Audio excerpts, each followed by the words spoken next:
Good morning, students and listeners. Welcome to our first lecture of Introduction to Python. Hope you are all doing well and enjoying this beautiful atmosphere of rainy season at your home. So let's begin our lecture. Today we are going to cover characteristics of Python, history of Python, why to use Python, Anaconda IDE, then Python as a calculator, the use of modules, how to use a modules, and a practical session of basic Python coding. So our first topic is characteristics of Python. But before going into detail about characteristics of Python, let me give you a simple introduction to Python. We are all aware that Python has emerged as a leader among the well-established and optimized language, including C, C++, and Java, for very simple reasons. If you remember, Python incorporates the principle of philosophy that complex tasks can be done in simple ways. We tend to think that real-world complex problems need complex pathways and to produce complex solutions. The developers of Python embrace this exact opposite philosophy. Python was created to have an extremely fast and simple learning curve and development process for software engineers. As a result, it is considered to be the most general-purpose programming language, since users can work in almost any study domain and still be able to find a useful piece of code for themselves.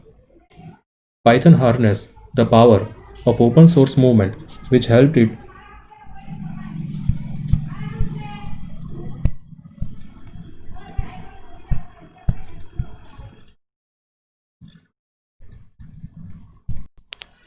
amass a huge user base from virtually all walks of life.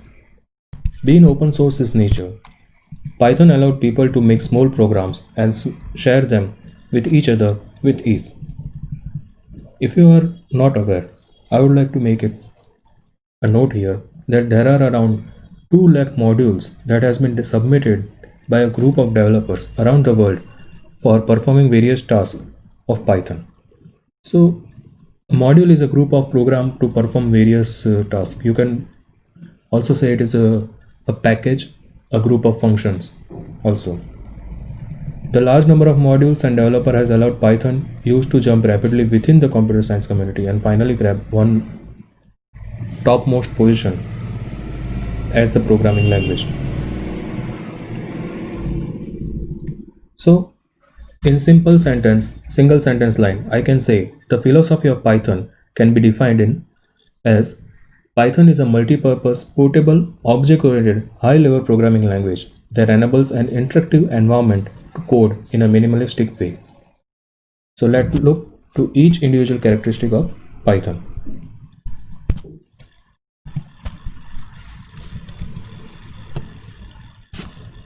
The first characteristics is high-level programming.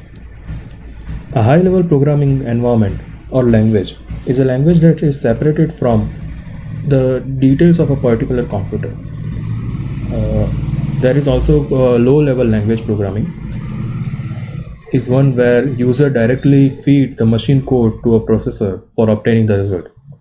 A high-level language provides facilities like library function for performing the low-level task and also provides ways to define the code in a form of readable to humans, which is then translated into machine language using an assembler. This is all known to you. The second characteristic is interactive environment. To a large extent, Python derives its philosophy from the ABC language.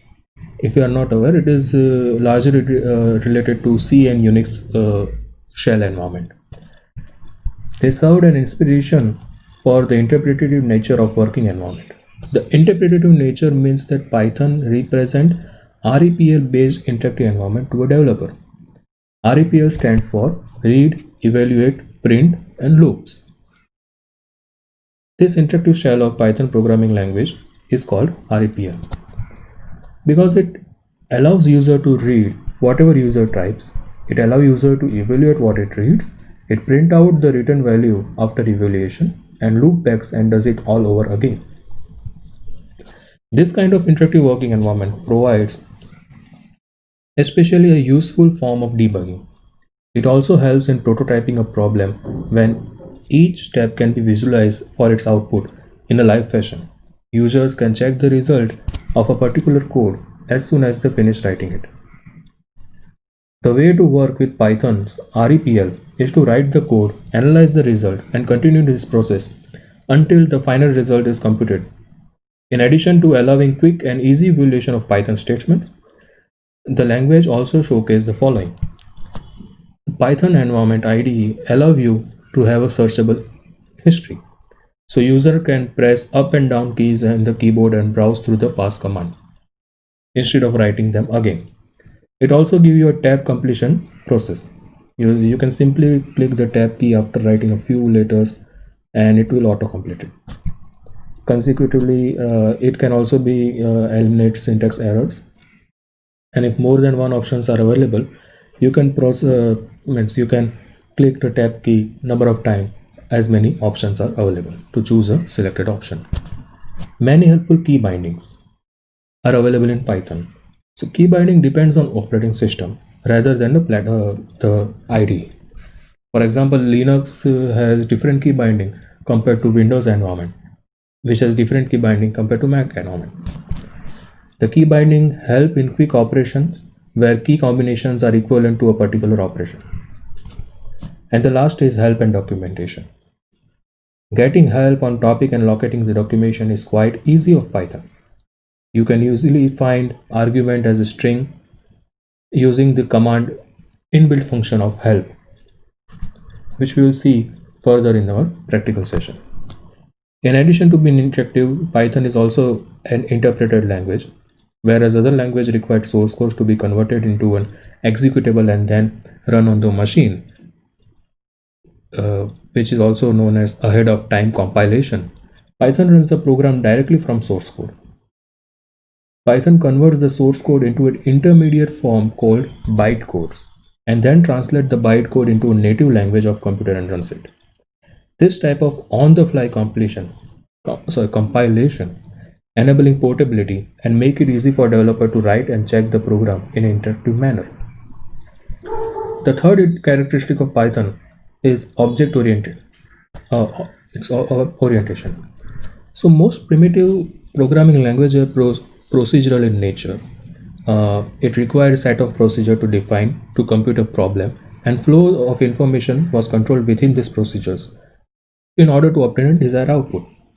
Hence, a program is merely divided into blocks of codes that interacted with each other when one block of code defined a computation subtask belonging to a computational problem. Understudy.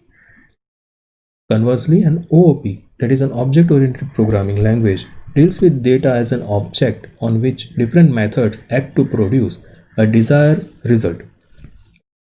Everything computable is treated as an object in Python. Its nature is defined as its properties. These properties can be probed by functions which are called methods. The abstract nature of objects can be made possible to invent objects of user choice and apply the programming concept for a variety of applications. The fourth one is multi-purpose nature. As discussed earlier, the OOP characteristic of Python, it enables developers from different walk of life to use and enrich the language in their field of expertise. So it can be used in statistical field, it can be used in physical environment, it can be used in banking systems. There are various virtually all field of computation have used Python. So you can define a module specific for one kind of problem. In fact, Python module exists for specific fields of study, which will be detailed in the module section.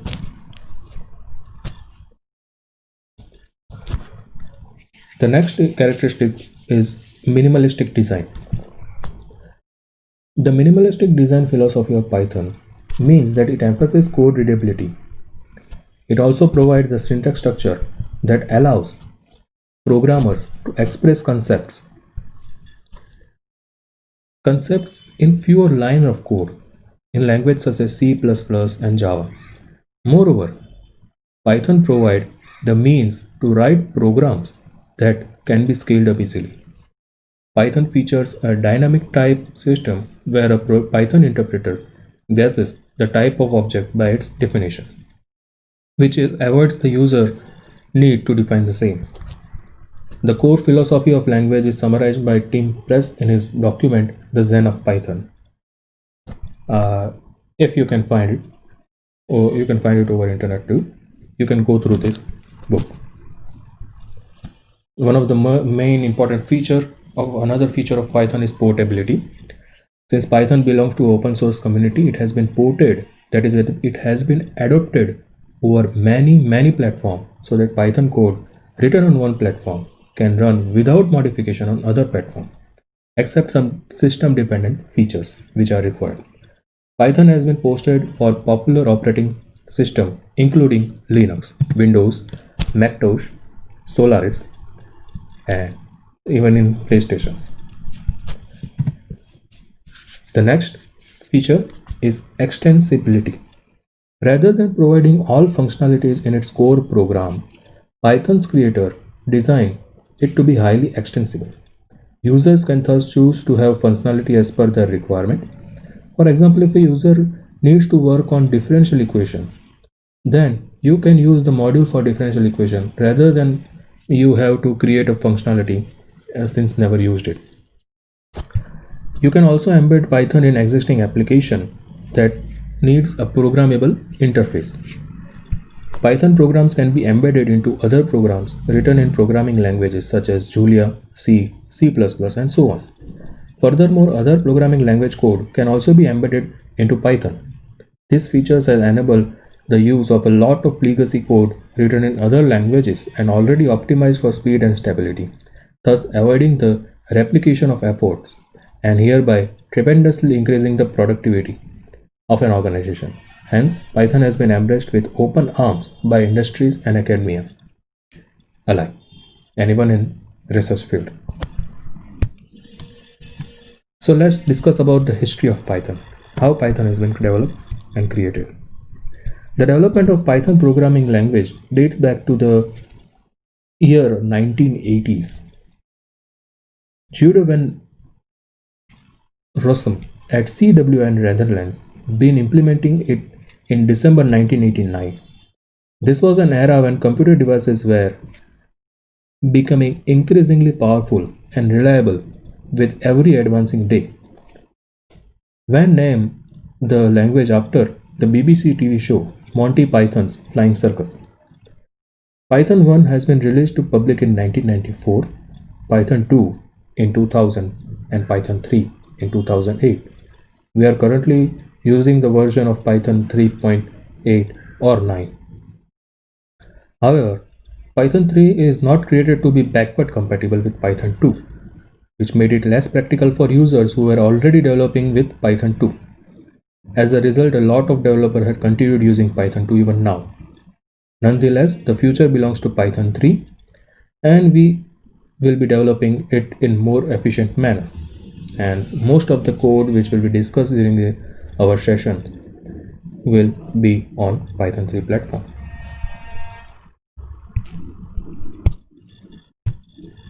Why Python? That's a question for everyone. That why to use Python? Even it is used in many, we have different options only. Why Python is more used? See, many problems employ numerical computation both on small scale and large scales. Many applications require a programming language to fit well in both these regimes. There are very few languages that can boost this quality, so Python is definitely a winner here. While running a large computation task on bigger computational architectures, memory management, speed, and reliability, which are the key parameters, Python, being an interpretive language, is generally considered to be a slower option in this regard. But its ability to use faster codes written in C, Java, Fortran using interlinked packages, Cython, Jython, and F2P allows the speed-intensive tasks to be run on their native language with Python code. Another concern is the ability of programming language to compete with physical devices. Electronic devices connected via wires and Bluetooth wireless technology to internet. Using an appropriate Python module, we can connect it to a compatible device to derive data from it and then visualize it over a desired platform. A variety of microcontrollers allow Python to run its hardware with ease. MicroPython is specially designed for this purpose. MicroPython is a lean and efficient implementation of Python 3 programming language, which includes a small subset of Python standard library and is optimized to run on microcontroller and in constrained environments. Even Raspberry Pi allows the using of Python programming, accessing the input-output devices. This enables the cost-effective prototyping. Users of MATLAB which argue that Simulink is one of the easiest way of prototyping and simulating an engineering problem because they don't need to code. Instead, users just stitch together the piece of code represented by graphical graph in graphical terminal. Scilab also provides this type of platform over Xcode. Python lacks this ability, and budding programmers can take this up as a challenge. A large community of developers is eagerly waiting for such a solution. So if you are there and want to develop it, you are free to it.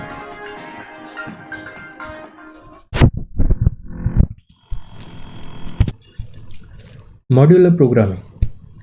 The modular nature of Python programming incorporates the complex tasks be divided into small modules that seamlessly interact with each other. Modules make both development and debugging easier, and this can simply be incorporated to enable the use of various functions. As I already mentioned that Python comes with thousands of packages and modules to perform various tasks. Since this is an introductory text of our scientific computation, we will go through modules, so some basic modules of basic requirement. It is important to note that whereas modern day personal computers offer large memories, microcomputers like Raspberry Pi has limited memories. Hence, a judicious use of these memory resources is highly recommended. Since all modules occupy some memory, they should be installed on a need-to basis. Also, they should be imported in the program as and when required. Python allows selective import of specific functions to optimize memory usage. It is considered as a good practice to write programs that avoid wasteful use of resources. Mentioning the use of each module is beyond the scope. Modules will be introduced in a later section. A comparison between a C code and Python code has been shown here. As you can see, please take a look over this code for a few minutes.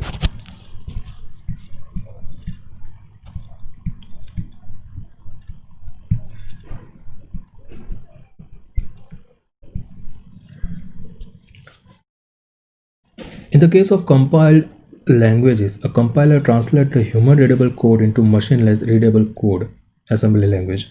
Machine-readable code is called object code, which is given by object file. This object file can be run directly in machines. As shown here, the C code is defined as follows and stored in a file name, for example, hello world program. The compilation of this code on a Unix-like machine or a GCC-like machine or a Windows platform, as you are all aware about this, you have gone through in the previous semester about how to write about execution of this code. And now this is not the case with Python. Being an interpreted language, it employs an interpreter that interprets the code into intermediate code, then to machine code. An interpreter reads the source text of a program, analyzes it, and executes it one line at a time. This process is slow since interpreter spends a lot of time analyzing string of characters to figure out what they mean. For example, which is shown here that to type hello world as in a C program, Python requires only two lines that print hello world, and the output will give you hello world program. Actually, it is only one line of code. In just one line, an interpreter scans the word print, looks for what it means. In the Python interpreter, it means to print a particular device. A device can be computer terminal, printer, plotter, and so forth.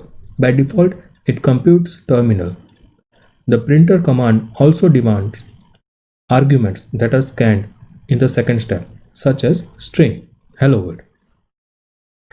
A string in Python is enclosed in a single inverted or multiple inverted comma. Hence, to compute interpretation of the line is to print the string hello world on a computer terminal. When a program composes hundreds and thousands of lines of compilation process will yield a faster result because the object code needs to be only compiled once and then run directly on a microprocessor. An interpreter code will check the interpretation each time it needs to be processed. On the other hand, even single syntax error will not let the compilation process complete, resulting in compilation error. Conversely, a Python interpreter will interpret the Python code up to the point where any kind of error is encountered. So despite its being inherently slow, Python has become favorite among scientists and engineers for being extremely simple, intuitive, powerful due to its rich library of modules for various computational tasks. Moving further, Anaconda IDE. Open an Anaconda platform. You have installed Anaconda platform on it. You can see this type of image over it. Let me open Anaconda over. Just a minute.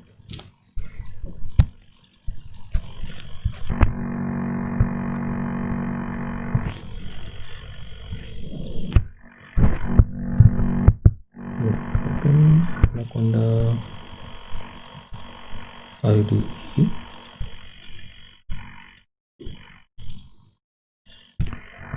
It will show this type of image. Sorry, it will take time for opening an Anaconda IDE platform.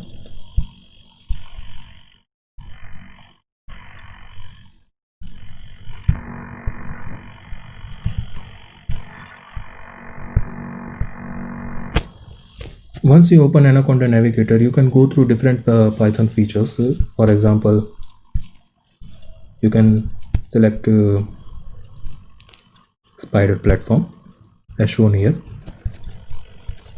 on this task, on this dashboard. The IDE platform, this IDE represents an Python command line interpreter, a text editor with advanced feature like syntax completion, keyword highlighting, and file browser. So Anaconda provides all this and many more features in a simple and intuitive way. So it is the graphical installer which provides at its website. You can which has already been, you can download it online. The screen which I am showing is related to Spider IDE. The Spider IDE is editor for Python. You can first let us see what this editor provides. Now the screen here where you can see this code which I am highlighting right now is nothing but the editor portion. On the editor portion you can write a multiple line program here and execute it by clicking the play button or clicking the run option in the menu bar. The next screen which I am showing you here is the console, IPython console. If you can see my cursor, I am highlighting this portion. This window is IPython console. Here you can write Python expression line to line and execute it line by line. And the third screen here, again highlighted over the usage part, this screen here is nothing but the variable explorer or file explorer or help. The variable explorer will show you the variables that has been explored, present the details it has been created during the sessions, the properties, that is name, type, size, and values. The file explorer button which is presented here, you can see the file explorer. It presents the details of all files created during a session and their properties. properties like what is the name of this file size, kind and date modified or not, and the help section. As you know, what help stands for, it is a tool that presents useful documentation on any topic required by a developer. Okay, now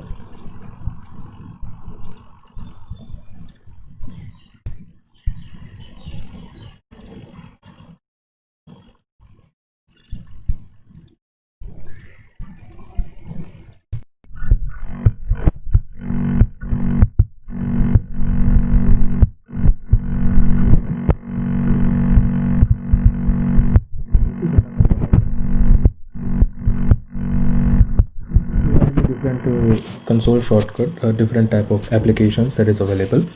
It provides you console shortcut, a GlueNS platform, Jupyter Lab and Jupyter Notebook platform. Similarly, PowerShell shortcut, which is not required. Qt console, the Spider console which you have already seen. The Orange 3 is for data visualization. RStudio is for statistical analysis of data. And VS Code, that is Visual Basic support code. These are all the code editors that is available over Anaconda Navigator. So we have seen Spider launching. We have launched Spider now. The notebook platform, which will be, if you have gone through this Google Colab session, you can see that the platform is similar to Jupyter Notebook platform. And about Python console, this Qt console, we'll be seeing this Qt console. Will be exploring our code over this Qt console in this session. So let's move further in the session.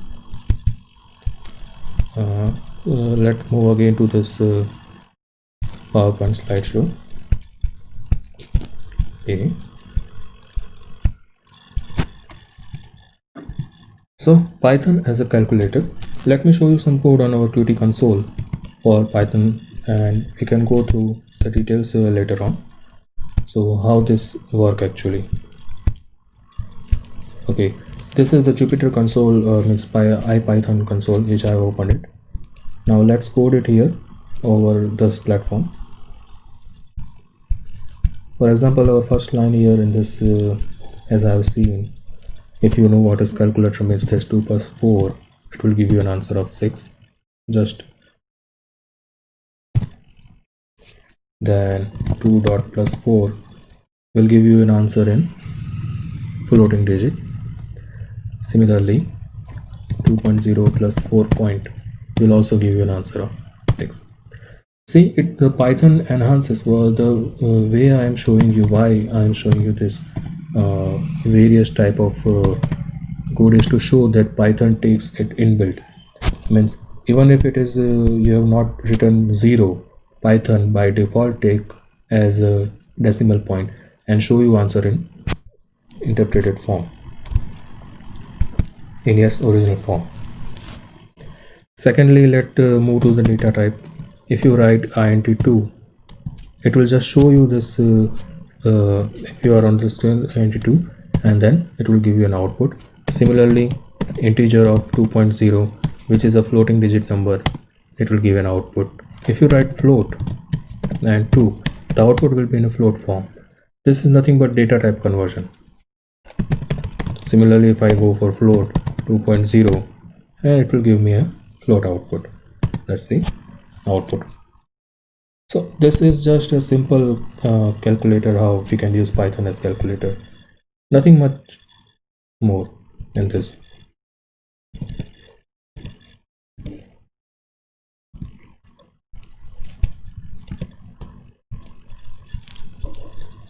I hope the screen is visible to you.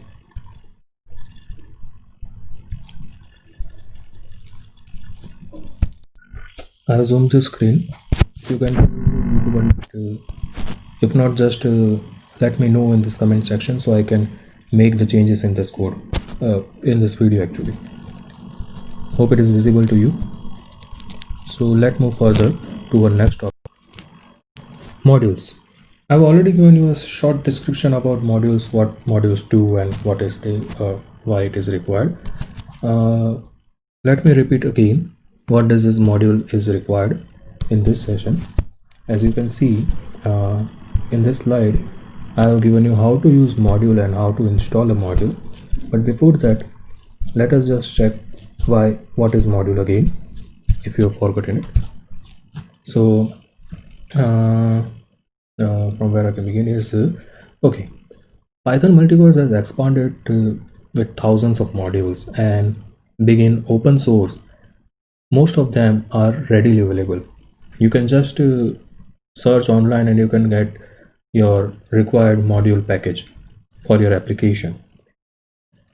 Modules are collections of Python programs for accomplishing a specific task. For example, if we talk about NumPy. NumPy has various facilities for numerical computation. It can be further expanded into SciPy for scientific computation in general purpose. You can use Matplotlib, which is an acronym for Mathematical Plotting Library, which has a rich feature of plotting a variety of publication-ready graphs. You can use Pandas in the library for data analysis, scikit-learn for machine learning, scikit-image for image processing, and SymPy for symbolic computing. So, to use a module, it must be installed in a machine first. By what I am saying, that it must be there in the machine first, you have to install it. Installation includes downloading the file into an appropriate folder or directory, unzipping them, and defining proper path. There is an easier way if you are on Ubuntu or any different platform. If you don't want to download it, you can directly use the pip command shell.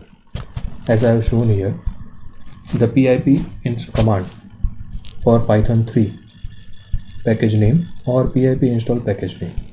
In order to upgrade the module, you can use the following command: pip install, the name of the package, and upgrade.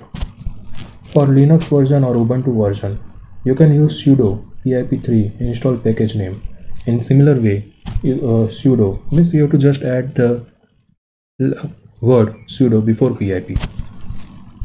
In order to upgrade also, you can use this other line.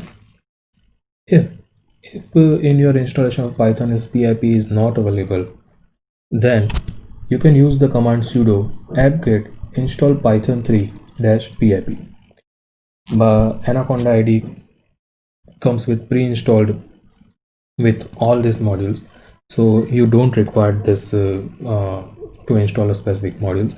But many of the modules that are very specific modules which are not available, for example animations modules, blender modules, or R packages collection, means for combination of two different languages, you have to download it, you have to install it separately. So in short, I want to say that before installing any module, you have to check whether pip is there or not. If pip is not there, then you have to go for the pip command.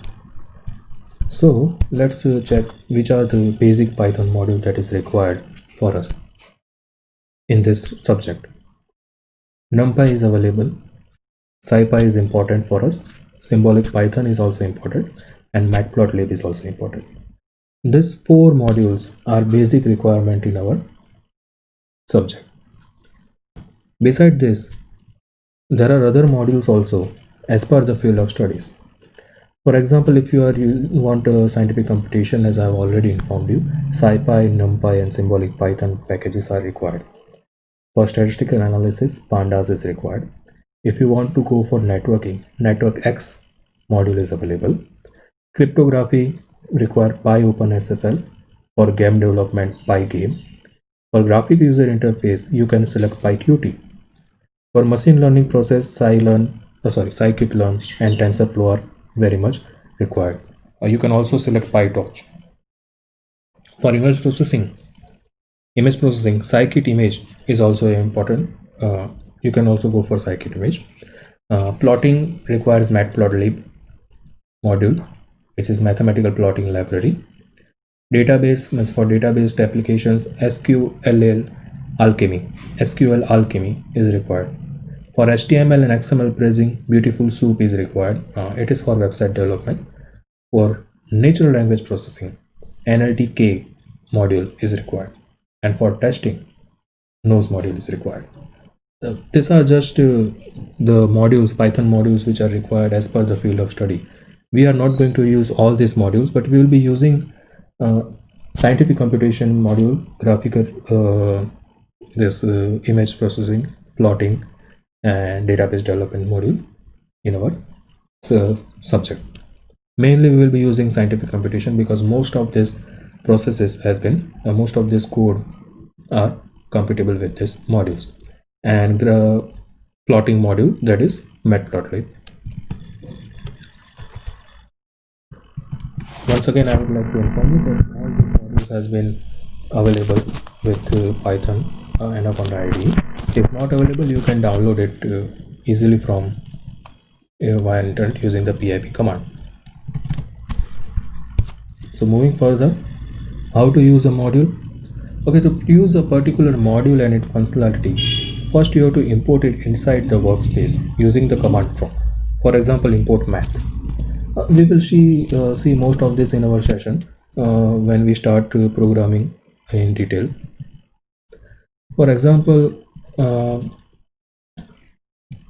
import math, import math. The procedure is to use them as same as follows. The command imports the module name math and all its objects are now available for usage. The procedure to use them is as follows. Means I have shown different commands for using a module. The first and the simplest command to use a module is import math command. When you write this command, you have to mention the name of the module before using any function defined in within itself. For example, if we wish to use the function square root, we need to write math.sqrt in bracket 2. It will give you the output. The next command, for example, from math, import star. Here the star asterisk mark. This asterisk mark signifies everything in the language of regular expression. Hence, the statement means that we can use all the functions without the need to write the name of the module separated with a dot operator before the name of the functions. This means you have to only write sqrt in bracket 2 and then your answer, the square root 2, will be shown. So from math import sqrt, this function, this statement, import the square root function only. Using this style of Python programming is essential only when you have a limited memory usage and energy conscious, because you don't need to import unnecessary object. You still need to write the name module separated with a comma, means dot operator before the name of the function. The more details regarding these operators will be conducted in the lecture related to operator during that session during the operator. Now, regarding our practical session, we are going to run some code, some basic line-to-line interpretation code over IPython console. The details I have already been mentioned to you, but why we are using IPython console is that because it provides us a line-to-line execution, which is easily understandable. You can also practice this on Colab laboratory or any other environment which is as per your convenience. In the previous you have already seen that it shows in bracket 1. Now this signifies that it is currently running and asking the user for its first input. When you type an input and execute the expression by pressing enter key, you will obtain the output and it will return out 1, signifies the output, the first Python expression. So if you have saved the file of this console, you can know that for which line and which output is there. Besides, IPython shall also support Unix and Linux system commands. For example, pwd, cd, rm, and means for printing working directory, you can you can change the directory name, and you can remove directory from using rm command. These are all the Unix system commands that can be operated. Besides, IPython shell also provides a set of magical functions. What are magical functions are been shown when I will running the code. So there are two type of magics available. in Python. One is line oriented, another one is cell oriented. Line oriented magics are prefixed with a percentage character and work much like OS command line calls. They get an argument, the rest of the line where arguments are passed with parentheses and quotes, and it will show you the output. Cell magics are prefixed with double percentage sign, and they are functions that get an argument not only for the rest of the line but also the line below it in a separate argument. Some of the few magic functions can be shown here. Percentage history will give you a history of all current session. Log start will give you starting log of anywhere in the session. Log off will temporarily stop logging. Log on will restart logging. Log stop will fully stop the login and close the file. And ls magic is coming with give you current available magic function. The magic word will print the information about magic function system. Run will run the IPython as a program. File name means run. You can write a code. Hello print means hello world, and percentage run will run the file name. Percentage time will give you the time execution of Python statement or expression, how much time it takes to execute a statement. So let's do some coding now. Let me open the IPython console for you.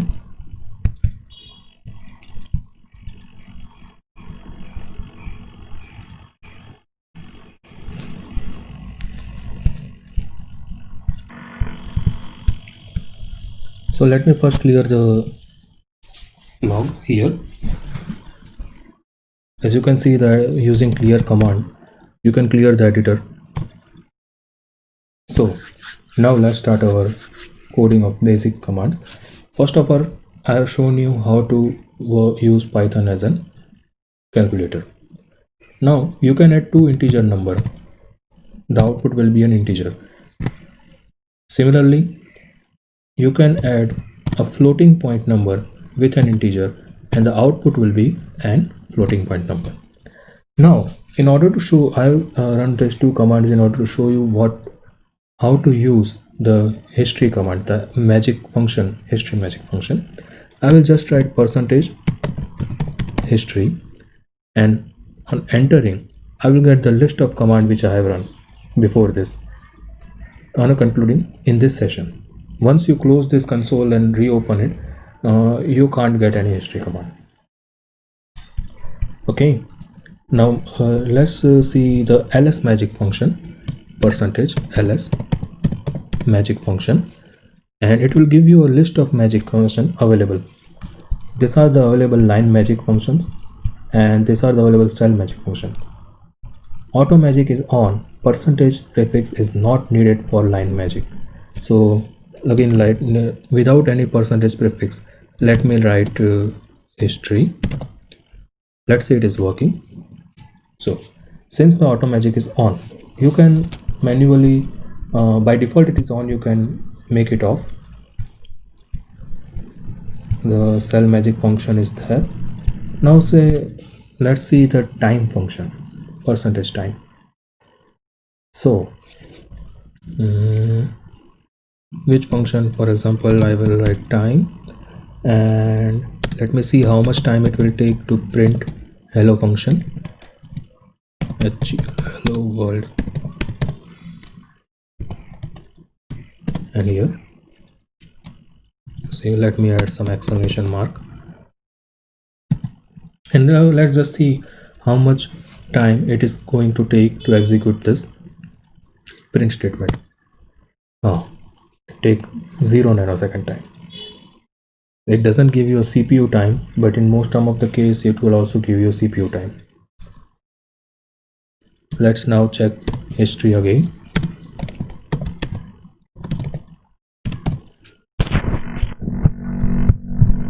And you can see the another functions.